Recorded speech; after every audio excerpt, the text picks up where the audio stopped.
Un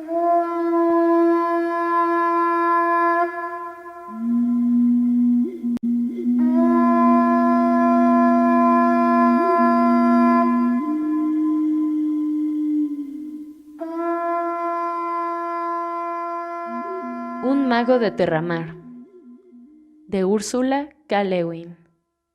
Capítulo 2. La sombra. Head había imaginado que como aprendiz de un gran hechicero no tardaría en ser iniciado en los misterios y la maestría del poder, que comprendería el lenguaje de las bestias y el susurro de las hojas del bosque, y que con su sola palabra desviaría el rumbo de los vientos y aprendería a transformarse en cualquier cosa. ¿Acaso él y su maestro correrían a la par convertidos en venados o volarían hasta Re Albi por encima de la montaña en alas de águila? Mas no fue así.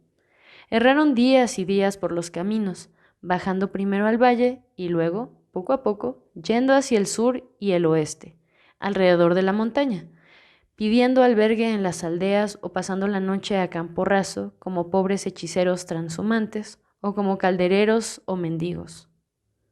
No entraron en dominios misteriosos. Nada ocurría.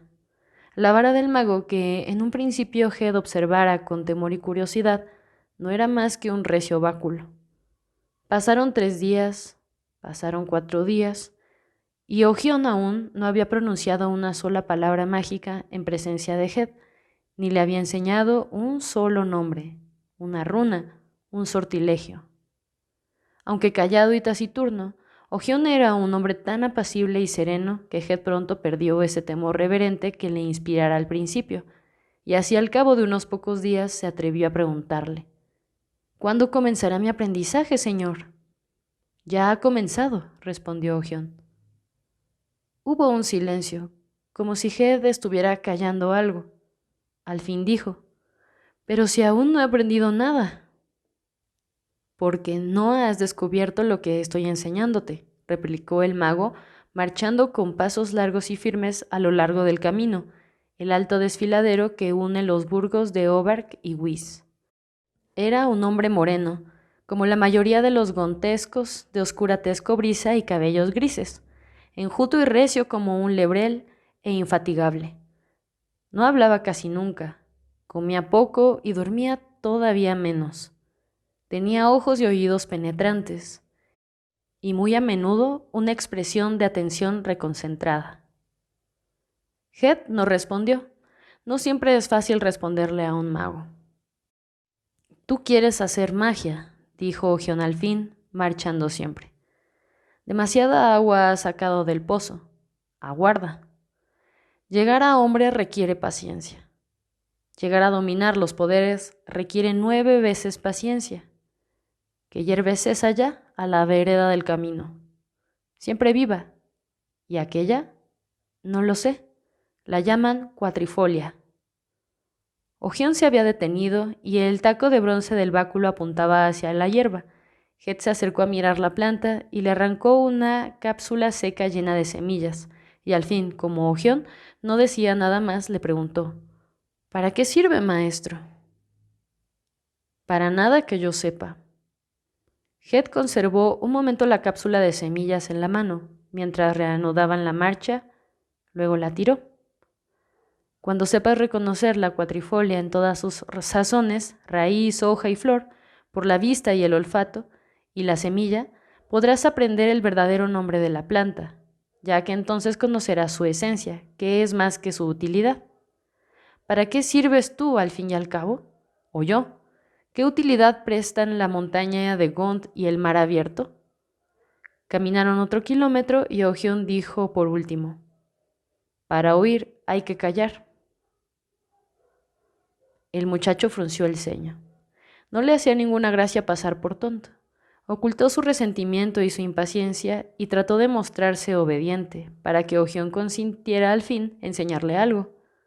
Porque quería aprender, dominar los poderes, aunque empezaba a sospechar que habría aprendido mucho más en compañía de un juntahierbas cualquiera o de un hechicero de aldea, y mientras bordeaban la montaña rumbo al oeste y se adentraban en los bosques solitarios más allá de Wyss, se preguntaba una y otra vez cuáles serían los poderes y la magia de este gran hechicero Ogión, porque cuando llovía, Ogión ni siquiera pronunciaba el conjuro que cualquier hechicero de nubes aleja una tormenta.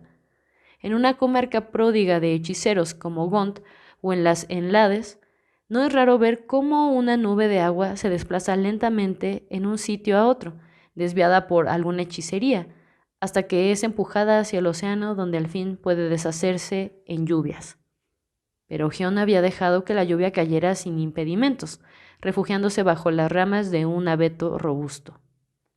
Hed, acurrucado entre unos matorrales mojado y melancólico, se preguntaba de qué servía tener poder si una prudencia excesiva impedía utilizarlo, y lamentaba no haber entrado de aprendiz del hechicero del valle, donde al menos hubiera podido dormir en seco. No expresó en alta voz estos pensamientos, no dijo una sola palabra. El maestro sonrió y se durmió bajo la lluvia.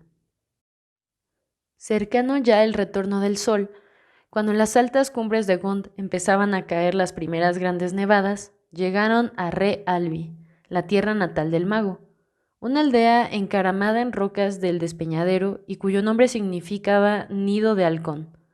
Desde allí pueden verse, abajo y a lo lejos, el fondeadero y las torres del puerto de Gont, y las naves que entran y salen por los canales de la bahía entre los promontorios fortificados, y más lejos, hacia el oeste y por encima del mar, las colinas azules de Oranea, la más oriental de las islas interiores. La casa del mago, aunque limpia y sólidamente construida en madera, con hogar y chimenea en vez de fogón, se parecía a las cabañas de 10 alisos, una sola habitación y al lado un cobertizo para las cabras. En la pared occidental se abría una especie de alcoba y en ella dormía Hed. Arriba de esta yacija había una ventana que miraba al mar, pero los póstigos y celosías estaban casi siempre cerrados contra los vientos invernales que soplaban del norte y el oeste. En la cálida penumbra de esa casa pasó Hed el invierno, escuchando el estrépito de la lluvia y el viento o el silencio de la nieve, aprendiendo a escribir y a leer las 600 runas árdicas. Y muy feliz se sentía de aprender esa ciencia, pues el mero recitado de conjuros y sortilegios no es lo que confiere poder a un hombre. La lengua árdica del archipiélago, aun cuando no haya en ella más magia que en cualquier otra lengua, procede del habla antigua, esa lengua en la que cada cosa tiene su nombre verdadero. Y para comprenderla hay que estudiar primero las runas, que fueron escritas en los tiempos en que las islas del mundo emergieron del mar. Nada maravilloso acontecía, sin embargo ningún prodigio. Hed pasó el invierno volteando las pesadas páginas del libro de las runas mientras llovía y nevaba, y Ogión volvía de los bosques helados o de los prados donde pastoreaban las cabras y se sacudía la nieve de las botas y se sentaba en silencio junto al fuego. Y el largo y reconcentrado silencio del mago llenaba la estancia y también la mente de Hed, que a veces tenía la impresión de haber olvidado cómo sonaban las palabras, y cuando al fin Ogión hablaba, era como si en ese instante y por primera vez estuviera inventando el lenguaje. Sin embargo, las palabras del mago no eran portentosas, se refería a las cosas más simples, el pan, el agua, el frío, el sueño. Cuando llegó la primavera vivaz y luminosa, Ogión mandaba a menudo a Hed a los prados altos de Re Albi en busca de hierbas, diciéndole que podía dedicar a esa tarea todo el tiempo que creyera conveniente, con la libertad de pasarse el día entero vagabundeando por los arroyos crecidos con las lluvias y por los bosques y campos húmedos y verdes bajo el sol. Para Hed cada una de aquellas salidas era una fiesta, y nunca regresaba antes del anochecer, pero no olvidaba las hierbas. Mientras trepaba y vagabundeaba, vadeando arroyos y explorando, no dejaba de buscarlas, y siempre volvía con algunas.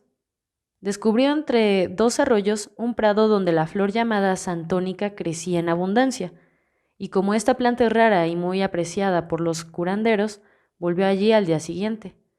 Alguien había llegado antes que él, una muchacha a quien Hed conocía de vista. Era la hija del viejo señor de Re Albi. Hed no le hubiera hablado, pero ella se le acercó y lo saludó con amabilidad. «Te conozco», le dijo. «Tú eres Gavilán, el discípulo de nuestro mago. Me gustaría que me contaras cosas de brujería».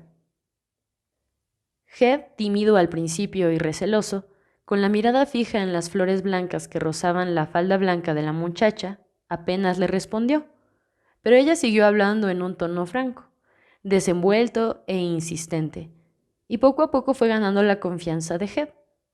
Era una muchacha de la edad de él, alta y muy pálida, de tez blanquecina. Se decía en la aldea que la madre era Osquil o de algún otro país lejano. Los cabellos largos y lacios le caían como una cascada de agua negra. A Hed le pareció muy fea, pero de pronto mientras conversaban, empezó a sentir el deseo de agradarle, de que ella lo admirase. Le contó la historia de los artilugios con la niebla y cómo había vencido a los guerreros cargos, y ella lo escuchó como si todo aquello la asombrara y maravillara, pero sin alabanzas ni elogios, y un momento después se interesaba en otra cosa. «¿Puedes hacer que vengan a ti las aves y las bestias?», le preguntó. «Puedo», dijo Hed. Hed sabía que había un nido de halcón en lo alto de los acantilados que dominaban el prado y llamó al ave por su nombre. El halcón acudió, mas esta vez no se posó en la muñeca de Hed, desconcertado quizá por la presencia de la joven. Lanzó un grito, batió el aire con las anchas alas listadas y se elevó en el viento. «¿Cómo se llama ese hechizo que trae al halcón?». «Es un sortilegio de llamada». «¿Puedes traer también a los espectros de los muertos?». Hed pensó que se burlaba de él con esa pregunta, pues el halcón no había obedecido del todo a la llamada. No permitiría que se burlase de él. «Podría, si quisiera», respondió con voz calma. «¿No es muy difícil, muy peligroso llamar a un espectro?». «Difícil sí lo es. ¿Peligroso?». Hed se encogió de hombros. Esta vez estaba casi seguro de que los ojos de ella brillaban de admiración. «¿Sabes echar un sortilegio de amor?». «Eso no requiere ninguna maestría». «Es verdad», dijo ella. «Cualquier bruja de la aldea puede hacerlo. ¿Sabes echar sortilegios de transformación? ¿Puedes tú mismo cambiar de forma, como dicen que hacen los magos?».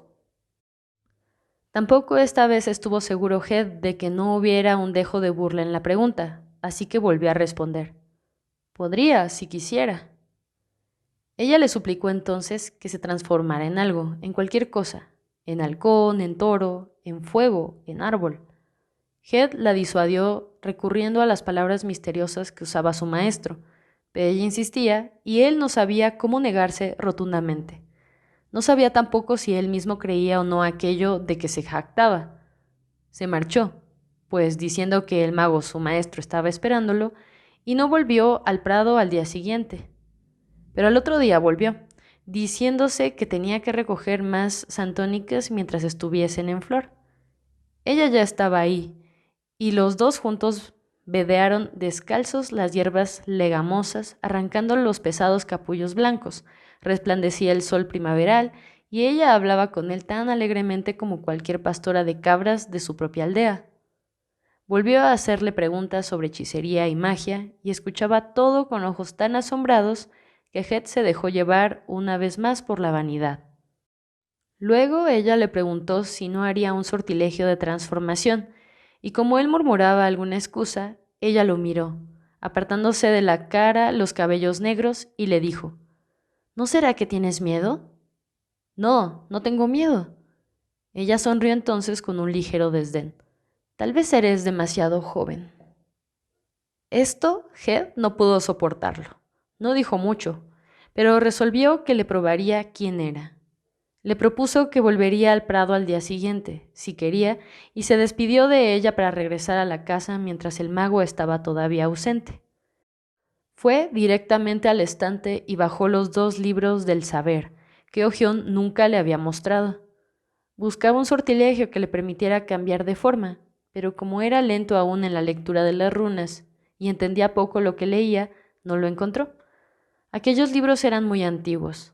Ogión mismo los había heredado de su maestro Heled, el vidente, y Heled de su maestro, el mago de Perregal, y así de maestro a discípulo desde tiempos inmemoriales. Menuda y extraña era la escritura con interlíneas y sobreescritos de numerosas manos que ahora eran polvo. No obstante, algo lograba entender Heath de lo que leía, y acuciado todavía por las preguntas y el tono zombón de la muchacha, se detuvo en una página que describía un conjuro para llamar a los muertos. Mientras leía, descifrando uno por uno los símbolos y las runas, sintió que un horror estaba invadiéndolo. Tenía los ojos como magnetizados y no pudo levantarlos hasta que hubo leído todo el conjuro. Entonces, al alzar la cabeza, advirtió que la casa estaba a oscuras. Había estado leyendo sin ninguna luz, en la oscuridad. Cuando volvió a mirar el libro, ya no pudo distinguir las runas, pero el horror crecía en él. Parecía atarlo a la silla. Tenía frío. Espiando por encima del hombro, vio algo agazapado junto a la puerta cerrada. Un informe grumo de sombra más oscuro que la oscuridad. Parecía reptar hacia él y susurrar llamándolo, pero las palabras eran incomprensibles para Heath. La puerta se abrió de golpe. Un hombre entró envuelto en una luz blanca y resplandeciente, una gran figura luminosa que habló en voz alta y rotunda. La oscuridad y los murmullos se disiparon. El horror abandonó a Heath, pero ahora tenía un miedo mortal, porque era Ogión, el mago, quien estaba allí en vano de la puerta envuelto en una luz vivísima, y el báculo de encima que llevaba en la mano irradiaba un blanco resplandor. Sin decir una palabra, el mago pasó junto a Heath, encendió la lámpara y volvió a guardar los libros en el estante. Luego se volvió al muchacho y le dijo: «Nunca podrás obrar este sortilegio sin poner en peligro tu poder y tu vida. ¿Fue por ese conjuro que abriste los libros?» «No, maestro», murmuró el muchacho, y lleno de vergüenza confesó a Ogión lo que había ido a buscar y por qué motivo. «¿Has olvidado entonces lo que te he dicho? ¿Que la madre de esa niña, la esposa del señor de Re Albi, es una bruja?» En verdad el mago había dicho eso una vez, pero Heath no le había hecho mucho caso, aunque ahora sabía que Ogión jamás le diría nada sin ninguna buena razón. «La niña misma es ya una bruja en ciernes.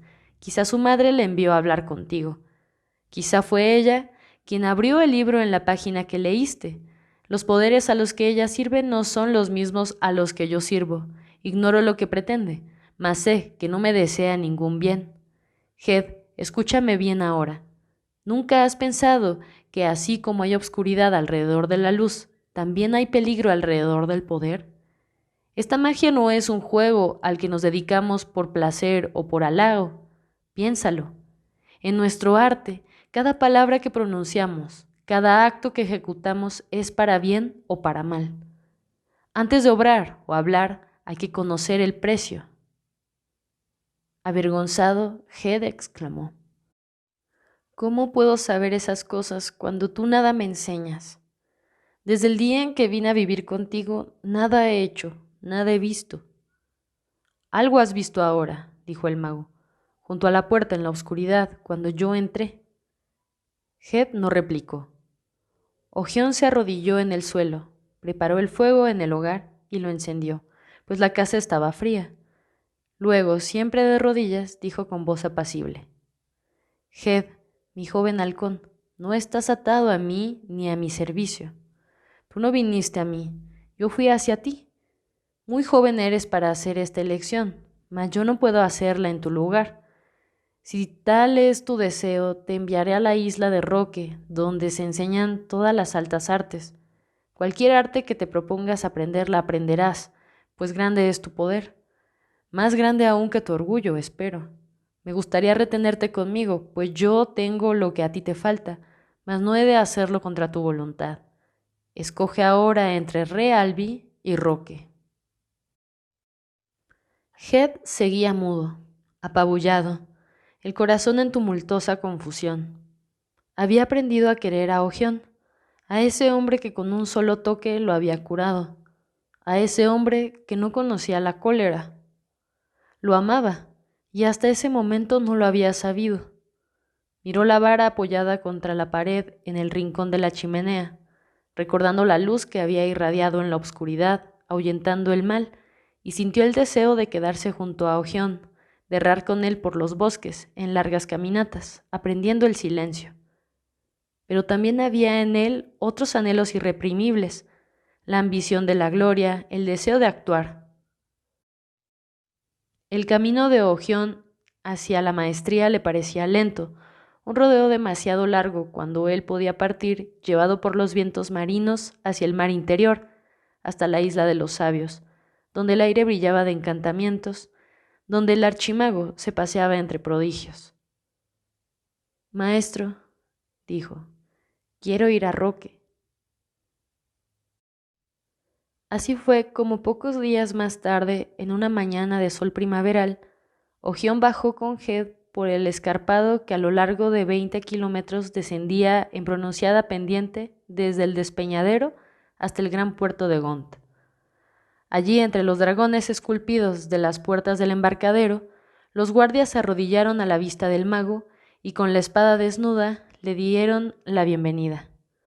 Conocían al mago y lo honraban por orden del príncipe y por propia gratitud, ya que 10 años antes Ogión había salvado a la ciudad de un terremoto que amenazaba desmoronar las torres de los ricos y obstruir el canal de los promontorios fortificados. Ogión le había hablado a la montaña de Gont y la había apaciguado, había calmado el temblor de los precipicios como quien tranquiliza a una bestia aterrorizada. Head conocía de oídas aquella proeza. La recordó ahora al ver a los guardias postrados ante el apacible maestro. Alzó la vista y miró casi con temor a ese hombre que había domesticado el terremoto. Pero el rostro de Ogión estaba tan sereno como siempre. Bajaron a los muelles y el capitán de puerto acudió presuroso a dar la bienvenida a Ogión y a preguntarle qué podía hacer para servirlo. El mago se lo dijo y el hombre mencionó una nave que pronto partiría hacia el mar interior y en el que Head podría viajar como pasajero. O quizá lo tomen para que llame a los vientos, añadió, si tiene ese don. No llevan a bordo ningún hechicero de nubes. Tiene cierta habilidad con las brumas y las nieblas, pero ninguno con los vientos marinos, respondió el mago, posando la mano en el hombro de Head. No intentes ningún artilugio con la mar y los vientos del mar, gavilán. Todavía eres hombre de tierra. Capitán, ¿cómo se llama esa nave? Sombra, de las Andrades, y zarpa para Orpurgo en un cargamento de pieles y marfiles. Una buena nave, maestro Ogión. Al oír el nombre de la nave, el rostro del mago pareció obscurecerse, pero dijo, así sea, entrega este mensaje al decano de la escuela de Roque, gavilán, que los vientos te sean propicios. Adiós. Y esa fue toda su despedida. Dio media vuelta y echó a andar a largos trancos por los muelles, y allí, desamparado, quedó Ged, viendo cómo su maestro desaparecía calle arriba. Ven conmigo, muchacho, dijo el capitán del puerto y lo condujo a lo largo de los muelles hasta el embarcadero, donde el Sombra se aprontaba a soltar amarras. Quizá parezca extraño que en una isla de 80 kilómetros de extensión, en una aldea rodeada de acantilados que contemplan el mar eternamente, un niño pueda llegar a hombre sin haber pisado una embarcación o haber mojado un dedo en agua salada, y sin embargo es así. Granjero, pastor de cabras o vacas, cazador o artesano. El hombre de tierra imagina el océano como un reino salado e inestable, con el que no tiene ninguna relación. La aldea, a 2 días de camino de su propia aldea, es una comarca extraña, y la isla, a 1 día de navegación desde su propia isla, es apenas un rumor. Unas colinas brumosas, apenas visibles más allá de las aguas, no la tierra firme por la que él camina. Así para Head, que jamás había bajado de las alturas de la montaña, el puerto de Gont era un mundo sobrecogedor y maravilloso. Las casas enormes y las torres de piedra labrada, los muelles con embarcaderos, diques, espigones y amarraderos. El puerto marítimo, donde medio centenar de navíos y galeras se bamboleaban a lo largo de los muelles o yacían en la playa con las quillas apuntando al cielo, o estaban anclados en la rada con velas replegadas y los portalones cerrados, mientras los marineros hablaban a gritos en dialectos extraños y los estibadores corrían llevando unas cargas pesadas entre barriles y cajones y rollos de cable, y los mercaderes barbudos vestidos con togas de pieles conversaban apaciblemente mientras caminaban, cuidando el paso para no resbalar en las piedras bañadas por las aguas, y los pescadores descargaban las barcas. Los carenadores calafateaban los cascos, los carpinteros martilleaban, los vendedores de almejas cantaban pregones y los capitanes vociferaban órdenes. Y más allá, la bahía silenciosa, resplandeciente a la luz del sol. Con los ojos, los oídos y la mente confundidos, Head siguió al capitán de puerto hasta el ancho muelle donde estaba amarrado el Sombra, y el capitán de puerto lo llevó a ver al capitán del barco. Pocas palabras bastaron para que el capitán aceptara a Head en calidad de pasajero hasta Roque, puesto que era un mago quien lo pedía, y el capitán de puerto se marchó, dejando allí al muchacho. El capitán del Sombra era un hombre gordo y corpulento, vestido con una capa carmesí orlada de piel de pellahui, como las capas de los mercaderes andradianos. Sin echarle una sola mirada, preguntó a Head con voz tonante: ¿Sabes mover las nubes, muchacho? Sí. ¿Sabes atraer los vientos? Head tuvo que contestar que no sabía, y eso bastó para que el capitán le ordenase que se buscara un rincón donde no estorbara el paso y que no se moviera de allí. Los remeros ya estaban subiendo a bordo, porque el navío saldría la rada antes que cayera la noche, para levar velas con la marea menguante hacia el amanecer. No había ningún sitio donde Head no estorbara, pero se encaramó lo mejor que pudo sobre los fardos de carga acordonados y cubiertos de piel en la popa del navío, y desde ahí observó todo lo que ocurría. Los remeros, hombres robustos de grandes brazos, saltaban a bordo, mientras los estibadores atronaban el muelle haciendo rodar barricas de agua y las ponían bajo los bancos de los remeros. La sólida nave se hundió bajo el peso de la carga, danzando suavemente sobre las rizadas olas de la orilla, lista para partir. El timonel ocupó su puesto a la derecha del codaste y esperó las instrucciones del capitán, de pie sobre una traviesa en la juntura de la quilla con el mascarón de proa, que representaba a la antigua serpiente de Andrade. El capitán rugió y el Sombra soltó amarras y fue remolcado fuera del embarcadero por 2 laboriosos botes de remos. El capitán volvió a bramar: «¡Abrid los toletes!», y los grandes remos emergieron restallando, 15 en cada banda. Los remeros encorvaron las recias espaldas en tanto un muchacho de pie junto al capitán marcaba la cadencia con un tambor. Ligera como una gaviota se deslizó la nave. Los ruidos y el bullicio de la ciudad se apagaron de pronto detrás de ellos. Habían entrado en las aguas silenciosas de la bahía, dominadas por el blanco pico de la montaña, que parecía suspendido sobre el mar.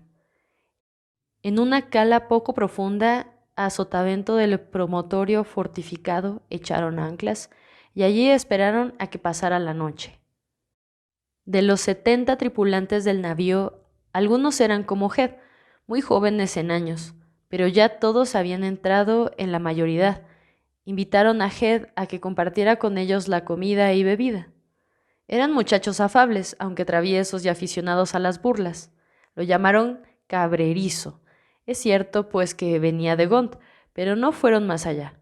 Head era tan alto y fuerte como los de 15 y siempre tenía una réplica a flor de labios, tanto para una broma como para una burla, y de ese modo se ganó un lugar entre ellos y ya desde la primera noche empezó a vivir como un tripulante y a aprender el oficio. Esto les pareció bien a los oficiales a bordo, ya que no había lugar en la nave para pasajeros ociosos. Poco sitio había en verdad para la tripulación y nada que pudiera hacer la vida algo más cómoda. En una galera desprovista de puente y atiborrada de hombres, aparejos y mercancías, mas ¿qué le importaba todo eso a Head?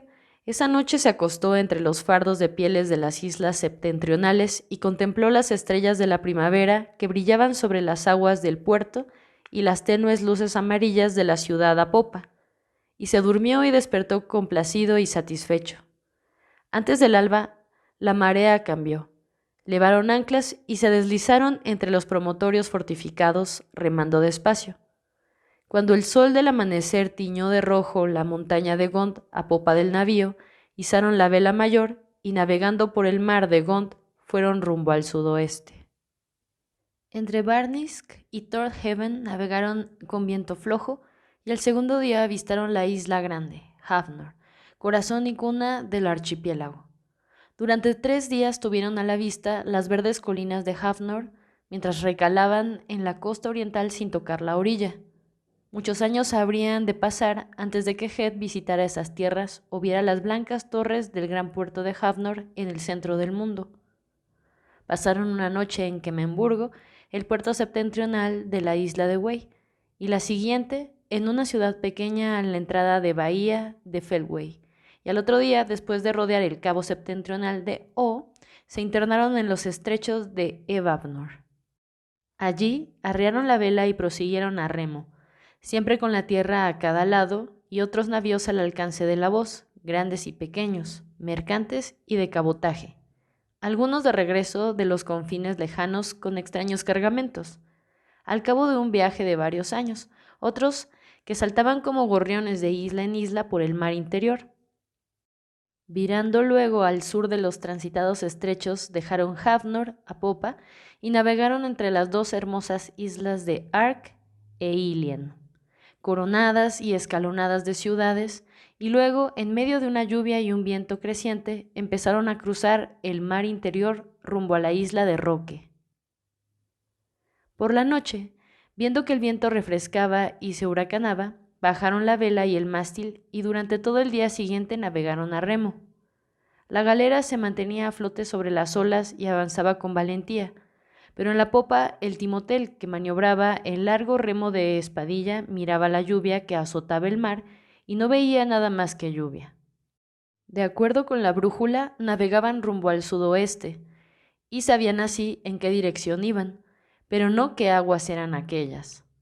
Head oyó que los hombres hablaban de bajíos en las aguas del norte de Roque y de las rocas Borilas en el este. Otros sostenían que ya navegaban a la deriva por las aguas desiertas del sur de Camery. Y el viento soplaba cada vez más, desgarrando las crestas de las enormes olas en andrajos de espuma volante, y los hombres no dejaban de remar hacia el sudoeste, viento en popa. Los turnos de remo se multiplicaron, la faena era dura, y a los muchachos más jóvenes los ponían en parejas en cada remo, y Head se esforzaba junto con ellos, como había hecho desde que zarparon de Gont. Cuando no remaba, achicaba el agua, pues las olas irrumpían con violencia en el navío. Así trabajaban en medio de las olas que se precipitaban en montañas humeantes bajo el viento, mientras la lluvia dura y fría les azotaba las espaldas y los golpes de tambor resonaban en el estrépito de la tempestad como los latidos de un corazón. Un hombre fue a reemplazar a Head en el remo y lo mandó a ver al capitán en la proa. La lluvia le chorreaba de la orla de piel en la capa, pero el capitán se mantenía tan tieso como un barril de vino sobre el puente minúsculo. Bajó la vista para mirar a Head y le preguntó: ¿Puedes abatir ese viento, muchacho? No, capitán. ¿Eres ducho con el acero? Lo que quería saber era si Head podía hacer que la brújula señalase el camino a Roque, que el imán no señalara su propio norte, sino el que ellos necesitaban. Esa era una de las artes secretas de los maestros de la mar, y una vez más Head dijo que no. Bien, rugió el capitán en medio de la lluvia y el viento. En ese caso, cuando estemos en Ordburgo, buscarás algún navío que te lleve de regreso a Roque. Roque ha de estar ahora muy al oeste, y solo la magia podría llevarnos allí con una mar semejante. Tendremos que continuar rumbo al sur. Nada le gustó a Head esta noticia, pues los marineros le habían hablado ya de Ordburgo, un lugar de desenfreno donde prosperaban los tráficos más abyectos, donde a menudo capturaban a los hombres para venderlos como esclavos en el confín austral.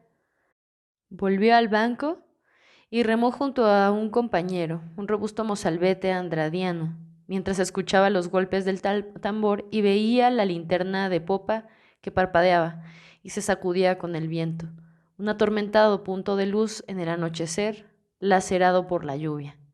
Miraba con atención al oeste, cuando se lo permitía la pesada cadencia de los remos. De pronto, el navío se elevó sobre la cresta de una ola, y Jed alcanzó a ver por un instante, sobre las aguas humeantes y obscuras, un resplandor de luz entre las nubes, que acaso fuera el último rayo de sol poniente. Pero no, porque la luz era clara, no purpúrea. Los otros no la habían visto, pero Jed anunció a voces lo que acababa de descubrir. El timonel oteó el horizonte, buscándola cada vez que la nave se empinaba sobre una ola montañosa, y la vio, como la volvió a ver Jed, pero le respondió a gritos que era el sol poniente. Jed pidió a uno de los que achicaban la nave que lo sustituyese un momento en el banco, y abriéndose paso, fue hasta la proa.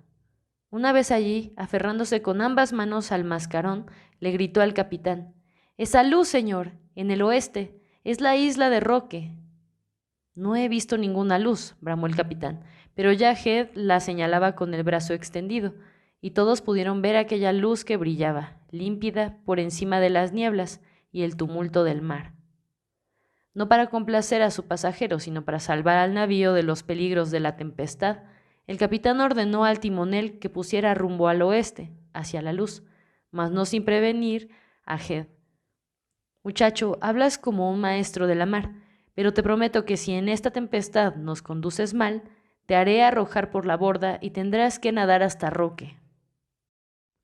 Ahora, en vez de navegar a favor de la galerna, iban a contraviento, y no era una tarea leve. Las olas que azotaban de costado los apartaban de la nueva ruta, y la nave rolaba y hacía agua, obligando a los achicadores a trabajar sin tregua y a los remeros a estar atentos, pues los tumbos y volteretas del navío podían arrancarles los remos de las manos y derribarlos a todos.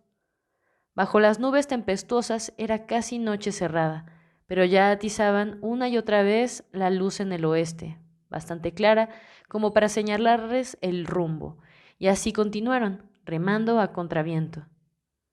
Al fin el viento amainó, y la luz se agrandó a proa. Remando, siempre remando, y como quien pasa a través de una cortina, saliendo de la tormenta entre un golpe de remo y el siguiente, se encontraron de pronto en una atmósfera límpida. Los resplandores postreros del crepúsculo iluminaban el cielo y el mar, y por encima de las olas empenachadas de espuma vieron no lejos de allí una colina verde, alta y redonda, y debajo una ciudad, construida sobre una pequeña bahía y una multitud de embarcaciones ancladas en reposo, todo en paz.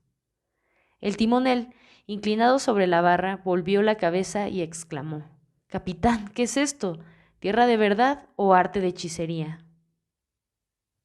«Tú mantén el rumbo, cabeza de alcornoque, y vosotros remad, hijos de esclavos sin sangre. Esta es la bahía de Suil, y aquel el collado de Roque, como podría verlo cualquier imbécil. Remad». Y así, remando fatigosamente al compás del tambor, entraron en la bahía. Allí todo era calma. Podían oír las voces de los habitantes de la ciudad y hasta el tintineo de una campanilla, y solo tenues y a lo lejos los silbidos y rugidos de la tempestad. Unas nubes negras se cernían en el norte, en el este y el sur, a 1 kilómetro de distancia alrededor de la isla, pero en Roque, en un cielo límpido y sereno, aparecían una a una las estrellas.